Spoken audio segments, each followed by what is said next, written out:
guys brought it today.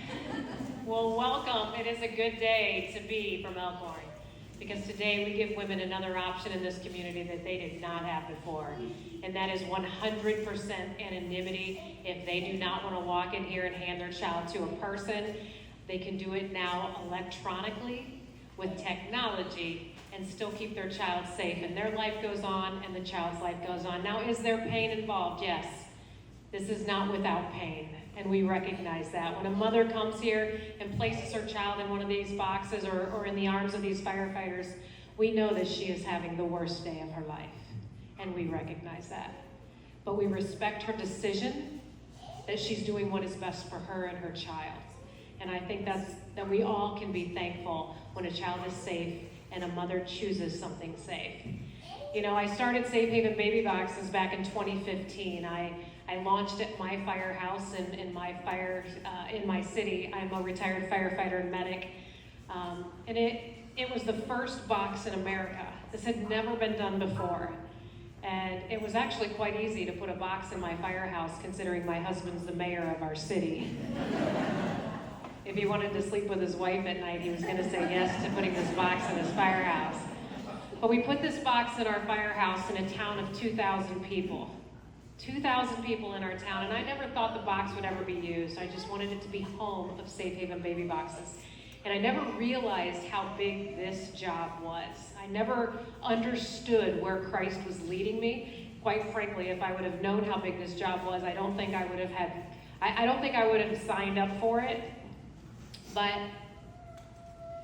we've had 2 babies in Woodburn surrendered legally and safely because of an idea that came and a determination from a 5-foot firefighter medic from Woodburn, Indiana.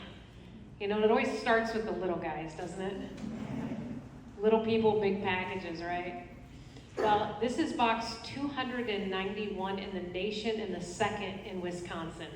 We are just getting started here. You know, they were mentioning Indiana, and I'm so proud of Indiana. That's my hometown. That's my home state. And before we launched Baby Boxes in Indiana, we were finding 2 to 3 dead babies in our state every year. We launched in April of 2016, and we have not had a dead infant in our state since we launched, and we've had 33 babies in our boxes.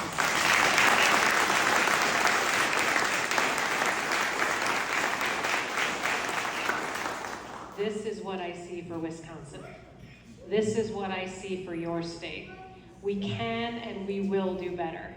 And I think this is just a start here in Elkhorn. To tell you a little bit about why I'm so passionate about Safe Haven Baby Boxes and why I've dedicated my life to this ministry and why I brought it to the United States and have fought since day one to bring this here. I have to take you back a few years to get you to understand where the passion comes from. And so I'm going to take you back to August of 1972, when a young 17-year-old girl was brutally attacked and raped and left along the side of the road. And this was in 1972 when abortion was illegal in our country, even in the cases of rape and incest. And I'm not here to debate abortion, I'm just stating it wasn't available in 1972.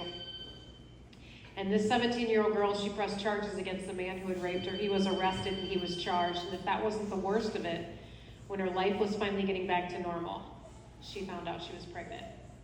And she was hidden for the remainder of the pregnancy. She gave birth in April of 1973 and abandoned her child 2 hours after that child was born. And that child was me. So I stand on the front lines of this ministry as one of these kids that wasn't lovingly and safely and legally and anonymously placed in a Safe Haven baby box by a parent that wanted me. But this is my legacy, and I am now their voice. And I will forever stand with these moms as they choose something safe for their child. And I will forever walk with these kids and show them their worth. You know, I got to meet my biological mother when I was 37 years old. I actually stumbled upon her by accident. That became the best and the worst day of my life because on that day I lost my worth. And I had to look up to find my purpose, my worth, and where I was headed. And Christ surely gave me the direction and where I needed to go. And it is an honor to be saving lives because my life was saved.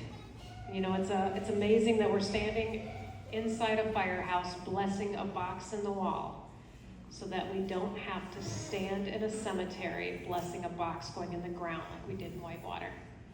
God bless you guys, and thank you guys for letting me cut a hole in your $1 million firehouse. We really appreciate it. Or I guess you didn't really have a choice to cut it, you were told, so. But thank you guys so much for joining us. Thank you for becoming part of the Baby Box family that is moving across this country by storm and saving lives along the way. God bless you guys.